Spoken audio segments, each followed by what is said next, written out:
Hello दोस्तों, मैं हूँ अभिषेक और आपका स्वागत है अभिषेक स्टडी पॉइंट यूट्यूब चैनल पे। तो आज हम पढ़ेंगे विराम चिन्ह एवं पत्र प्रारूप, पत्र लेखन। ये आज हम पढ़ेंगे विराम चिन्ह। अब पढ़ते हैं विराम चिन्ह। वाक्य को लिखते अथवा बोलते समय जो हम बीच में कहीं रुकते हैं, उस पर जिस पर चिन्ह का प्रयोग करते हैं उसको हम विराम चिन्ह कहते हैं। भाषा स्पष्ट करते हैं, अर्थपूर्ण एवं भावपूर्ण हो जाती है। और भाषा में जहाँ ठहराव दिखाने के लिए हम जिन चिन्हों का प्रयोग करते हैं उन्हें विराम चिन्ह कहते हैं। अब जैसे कि अगर हम किसी वाक्य में विराम चिन्ह यूज करते हैं, चाहे वो सेम वाक्य हो, अगर उसमें विराम चिन्ह अलग अलग प्रकार से लग जाएं तो उसका वाक्य का अर्थ बदल देता है। वो विराम चिन्ह का सही जगह प्रयोग नहीं किया गया तो अर्थ का अनर्थ हो जाता है। जैसे कि रोको मत जानो दो, यानी उसे रोको मत, उसे जाने दो। रोको मत जाने दो, यानी इसको रोको, उसे जाने मत दो, उसे रोको मत, समझे। ये अर्थ बदल जाता है। अल्पविराम ने इतना अर्थ बदल दिया। तो अब हम विराम चिन्ह के प्रकार पढ़ते हैं।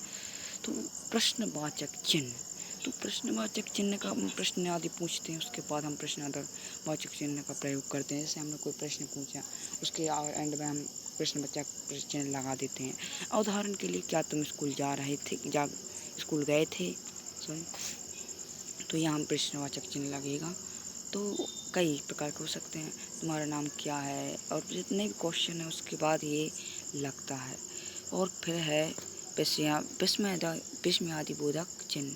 तो इसका प्रयोग हमारा हास्य, विवाद, करुणा, आश्चर्य, घृणा आदि के लिए हम कर लेते हैं इसको प्रयोग। जैसे कि वाह कितना सुंदर घर है, कितना सुहाना मौसम है, वाह, ओह वाह वाटर मून, यानी कि इतना सुंदर मून है, हमारा चांदा कितना कितना प्यारा लग रहा है।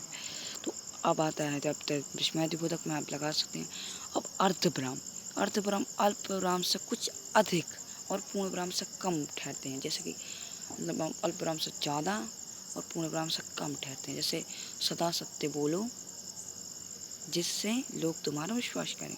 यहाँ हमारा अर्धविराम थोड़ा सा रुकना है, अल्प विराम से ज़्यादा रुकना है और पूर्ण विराम से कम रुकना है। ओके, तो नेक्स्ट है अल्प विराम।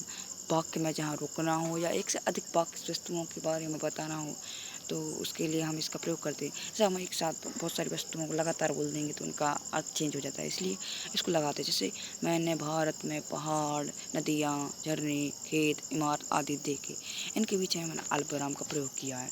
तो अब देखिए, अब आता है योजक चिन्ह। योजक चिन्ह ऐसे इस प्रकार का चिन्ह होता है, दो शब्दों के परस्पर संबंध को स्पष्ट करने के, जोड़कर लिखने के लिए उसको प्रयोग किया जाता है।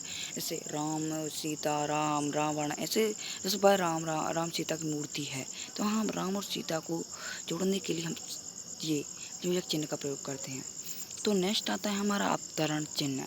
अवतरण चिन्ह किसी की कही हुई बात को उसकी तरह प्रकट करने के लिए अवतरण चिन्ह का प्रयोग करते हैं हम। तो इसका प्रयोग, जैसे कि तुलसीदास ने कहा है, पराधीन सपने सुख नाहि, जो कहा है उसको हम यहाँ अवतरण चिन्ह लगा कर उनकी बात हम कह देंगे यहाँ पर।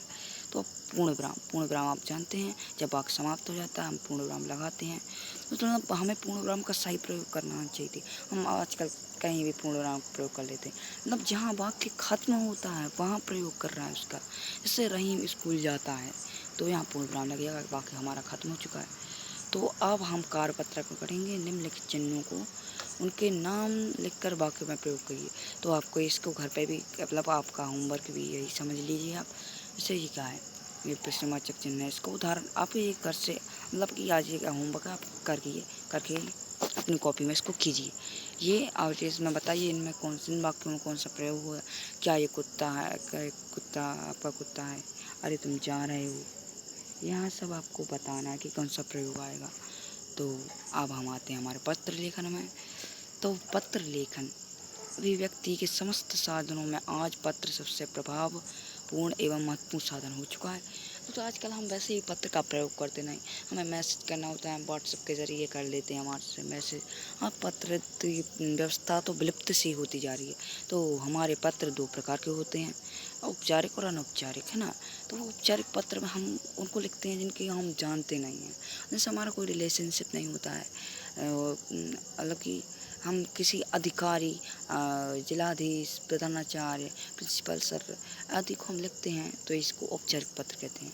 तो जिनको हम संबंध रहते हैं उनसे, तो औपचारिक पत्र हम अपने जिससे हमारा रिलेशन होता है, रिलेशनशिप होती है, इन्हें हम जानते हैं, ये हमारे संबंधियों को लिखते हैं औपचारिक पत्र। जैसे फादर, मदर, जैसे हमारे जिसको लिखते हैं औपचारिक पत्र। तो हम आगे बढ़ते हैं। ये हम पहले के ये पत्र हैं, इसमें पत्र लिखते डालते थे और यहाँ पोस्ट किया जाता था। ये पोस्ट कार्ड है और अंतर्देशीय पत्र है। ये देखिए, इस प्रकार के 2 प्रकार ये पत्र होते थे। और देखिए, ये टिकट लगा हुआ लिफाफा, इसमें टिकट लगी होती है, इसके अंदर हम पत्र लिखते हैं और डालते हैं और कहाँ भेजना है और पिन लिखकर डाक में डाल देते हैं। और साधारण लिफाफा, इसमें हमें टिकट नहीं लगाना पड़ता है और इसमें लिफाफा डालकर इसको से डाक में डाल देते हैं और ये वहाँ पहुँचता है और जिसको भेजता है उससे पैसे ले लेता है। तो यह शायद आज अभी तक कुछ बच्चों ने इसको देखा भी नहीं होगा ऐसे। तो अब हम पत्र लिखना सीखेंगे। तो अपने विद्यालय में प्रधानाचार्य को 3 दिन की अवकाश के प्रश्न पत्र लिखना है हमें।